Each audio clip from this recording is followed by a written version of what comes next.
بسم اللہ الرحمن الرحیم ایاک نعبد و ایاک نستعین۔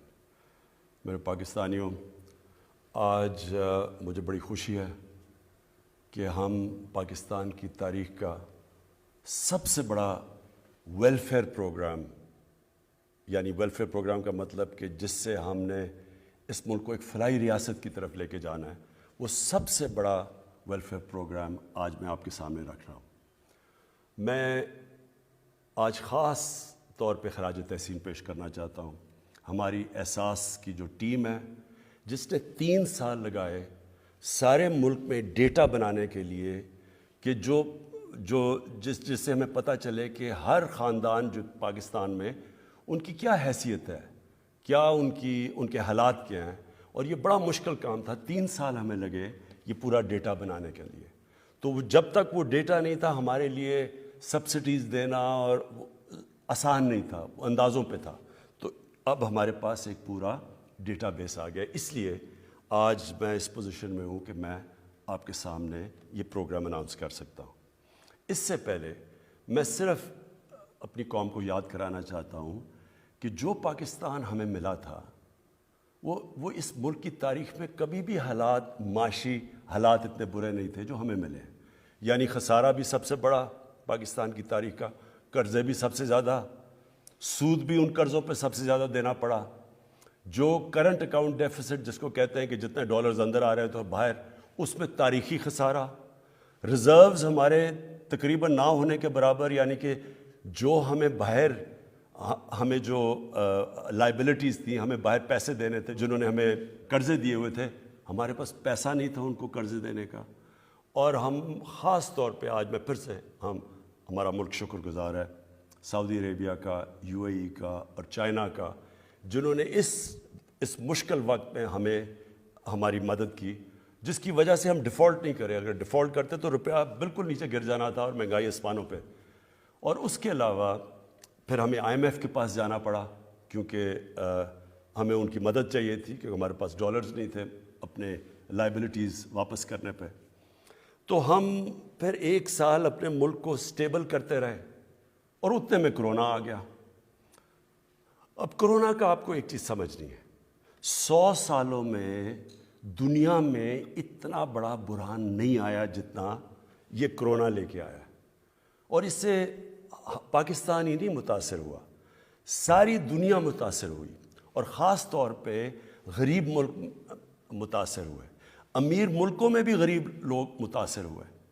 اور اس مشکل مرحلے میں یہ بڑے فخر سے آج کہنا چاہتا ہوں کہ جو میری ٹیم تھی، جو NCOC جو ہم نے ایک ٹیم بنائی، جس کے اندر ہمارے ٹاپ ڈاکٹرز تھے، جس میں ہمارے صوبے بھی شرکت کر رہے تھے، ان کے چیف سیکرٹریز، جس میں پاکستانی فوج بھی شرکت کر رہی تھی، ہمارے جو منسٹر تھے، جس طرح ہم نے فیصلے کیے اور ڈیٹا بیس فیصلے کیے، اور جس طرح ہم نے کہ ایک طرف خوف یہ تھا کہ اگر کرونا تیزی سے بڑھتی گئی تو ہسپتالوں میں حالات برے ہو جائیں گے، ہسپتالوں میں جگہ نہیں ہوگی۔ جس طرح ہندوستان میں، اگر پتہ نہیں آپ نے دیکھا یا نہیں، لوگ بیچارے باہر پڑے ہوئے تھے، آکسیجن ختم ہو گئی، لوگ پہنچ نہیں سکے، آکسیجن لوگ مر جاتے تھے۔ تو ایک طرف وہ خوف تھا، اور دوسری طرف اگر آپ جب لاک ڈاؤن کرتے ہیں، اپنی معیشت کو بند کرتے ہیں، تو اس سے وہ ساری معیشت تباہ ہو جاتی ہے، فیکٹریاں بند، سب کچھ ہو جاتا ہے۔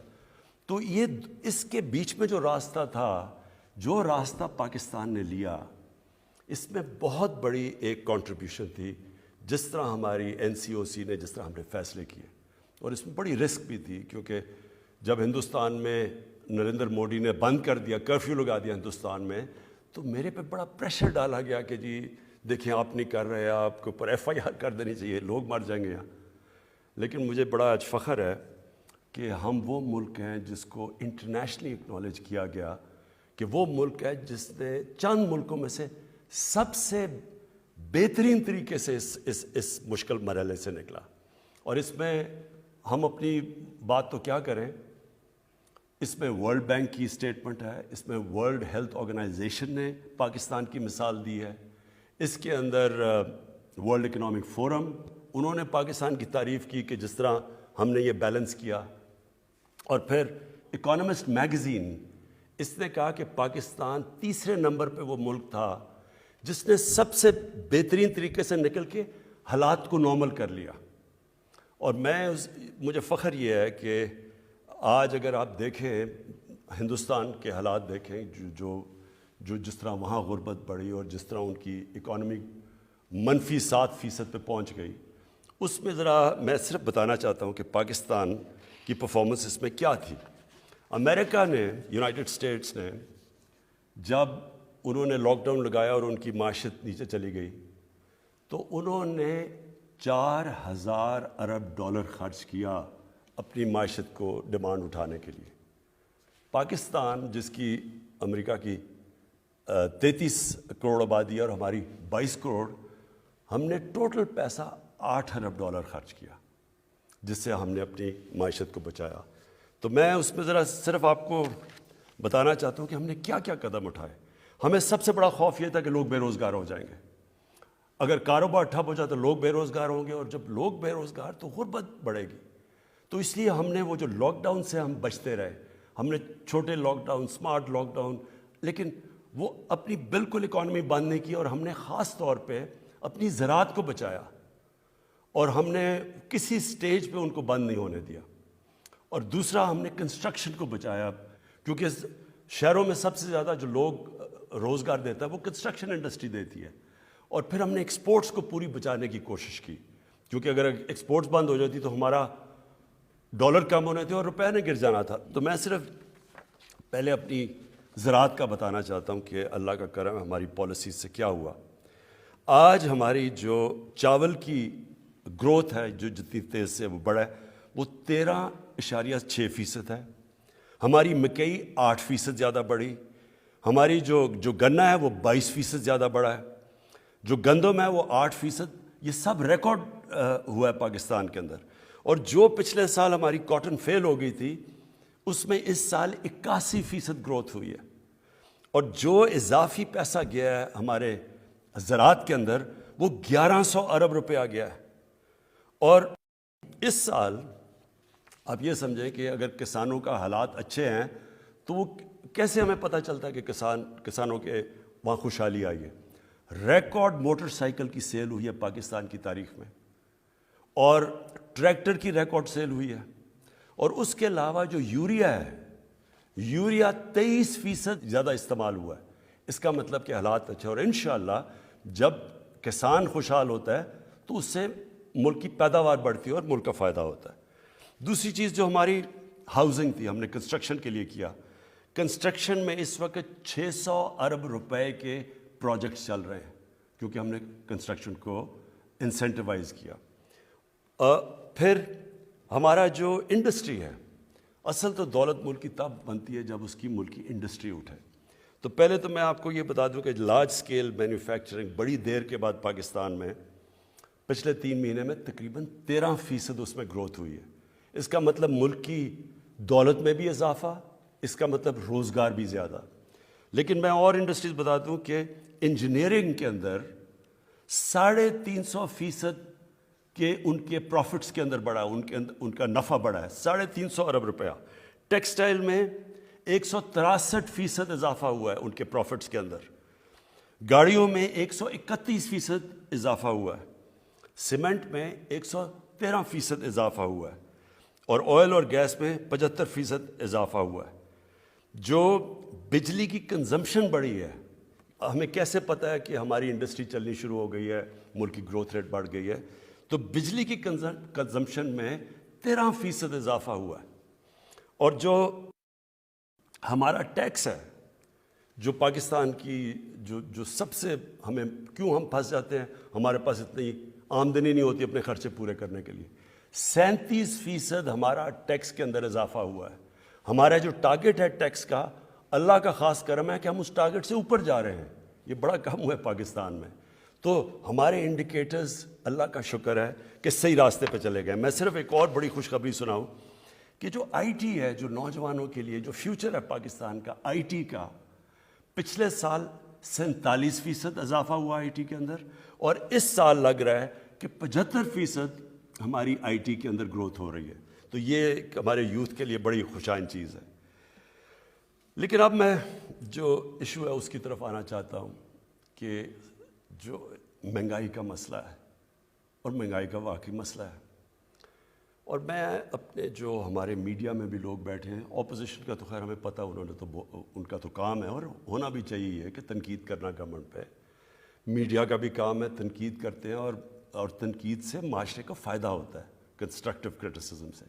لیکن میں صرف میڈیا کو چاہتا ہوں کہ تھوڑا بیلنس کریں کہ کیا ہماری گورنمنٹ کی وجہ سے کتنی مہنگائی بڑھی ہے، اور کیونکہ ہم ایک دنیا کا حصہ ہیں، جو دنیا میں جو ہو رہا ہے اس کی وجہ سے ہمیں کتنا نقصان ہوا ہے، ہمارے لوگوں کے اوپر کتنا بوجھ پڑا ہے. تو ایک بلومبرگ کموڈٹی انڈیکس ہے، اور میں اپنے جو ہمارے نوجوان ہیں وہ تو اپنے موبائل فون کے اوپر گوگل کر سکتے ہیں، لیکن میں اپنے میڈیا کے لوگوں کو بھی کہنا چاہتا ہوں. اس کے مطابق ایک سال میں 50% اضافہ ہوا ہے کموڈٹی پرائسز میں. پاکستان کے اندر جو انفلیشن ہے، جو مہنگائی ہے، وہ 9% ہے. انٹرنیشنلی بلومبرگ کے انڈیکس کے مطابق 50% اضافہ ہوا ہے. میں اور ملکوں کا بتا، مثلا ترکی ہے، ترکی کے حالات ہمارے سے بہت بہتر تھے. ترکی میں مہنگائی 19% ہے آج ان کی جو کرنسی ہے، ہم کہتے ہیں نا ہمارا روپیہ گرا ہے، ان کا 35% ان کی کرنسی نیچے گری ہے. امریکہ کے اندر 2008 امریکہ اور یورپ کے اندر 2008 کے بعد سب سے زیادہ مہنگائی ہوئی ہے. اب چائنا، اس کا جو پروڈیوسر پرائس انفلیشن ہے، پروڈیوسر پرائس انفلیشن، وہ 26 سال میں سب سے زیادہ اس کی مہنگائی اوپر گئی ہے. اور جرمنی میں 50 سال کے بعد سب سے زیادہ مہنگائی ہوئی ہے جرمنی کے اندر. گیس کے اوپر آ جائیں، کیونکہ ابھی سردیاں آ رہی ہیں اور ہمیں گیس کا مسئلہ آنے والا ہے. گیس پہ آ جائیں. امریکہ کے اندر 116% تک نیچرل گیس کے اندر قیمتیں بڑھی ہیں. یورپ میں 300% تک گیس کی قیمتیں بڑھی ہیں. اور پاکستان میں جو آپ کے گھروں میں گیس جا رہی ہے اس کی کوئی قیمت نہیں بڑھی. قیمت تو بڑھ رہی ہے وہ جو ہم باہر سے گیس امپورٹ کر رہے ہیں. اب اس کا میں پھر سے کہتا ہوں کہ ہم اس کا کیا کریں؟ جو انفلیشن باہر سے آ رہی ہے، اگر تو اللہ کرے کہ ہمارے ملک میں یہ ساری چیزیں ہوں تو اب ہم اور قیمتیں نیچے لے جائیں. لیکن باہر سے بھی جو آ رہی ہیں چیزیں، اس میں ذرا ایک چیز یاد رکھیں کہ جو فریٹ ہے، جو سمندر سے جو کشتیوں میں سامان آتا ہے پاکستان میں، 350% فریٹ کے اندر اضافہ ہوا ہے. اس میں اب پاکستان کیا کر سکتا ہے؟ پھر تیل پہ آ جائیں. اصل میں جب تیل مہنگا ہوتا ہے تو ساری چیزیں مہنگی ہو جاتی ہیں. اب تیل پچھلے 3-4 مہینے میں تیل کی قیمت 100% بڑھ گئی ہے. یعنی تیل تھا $42 کا، آج وہ پہنچ گیا $85 کے اوپر. ہمارے ملک میں کتنی بڑی ہے تیل کی قیمت؟ 33%. انٹرنیشنلی 100% بڑی ہے. اب ذرا یہ بھی ذرا دیکھ لیں کہ ہمارے جو ساتھ ساتھ ملک ہیں جن کی جدھر بلکہ غربت ہمارے سے بھی زیادہ ہے، بنگلہ دیش اور ہندوستان میں، آج ہندوستان کے اندر تیل کی قیمت ہے $250 لیٹر. بنگلہ دیش میں تیل کی قیمت ہے $200 لیٹر. پاکستان میں تیل کی قیمت ہے $138 لیٹر. یہ کیوں کم ہے؟ کیونکہ ہم نے جو لیویز لگتی ہیں، یعنی جو ٹیکس لگتا ہے، وہ سارے ہم نے کم کرتے گئے تاکہ لوگوں کے اوپر بوجھ نہ پڑے. اگر ہم جس طرح انٹرنیشنل قیمتوں میں اضافہ تھا اسی طرح ہم کرتے، یا جو پچھلی گورنمنٹ نے ٹیکسز لگائے ہوئے تھے، تو آج ہمیں 450 ارب مزید اس گورنمنٹ کو فائدہ ہونا تھا. وہ ہم نے اپنے پیٹ کاٹ کے، تو اس لیے تاکہ لوگوں کے اوپر بوجھ نہ پڑے. تو جب آپ کہتے ہیں جی پٹرول مہنگا ہو گیا، اس وقت پاکستان سب سے، سوائے وہ ملک جن ملکوں کے اندر تیل نکلتا ہے، سوائے ان ملکوں کے جو امپورٹ کرتے ہیں، پاکستان میں سے سب سے سستا ملک ہے پیٹرول میں. لیکن میں آج آپ کو کہہ رہا ہوں کہ ہمیں پٹرول بڑھانا پڑے گا، کیونکہ ہم اگر پٹرول نہیں بڑھاتے تو ہمارا خسارہ بڑھتا جا رہا ہے، اور خسارہ آگے بوجھ پڑا ہوا ہے ہمارے قرضوں کے اوپر جن کا سود دینا پڑتا ہے.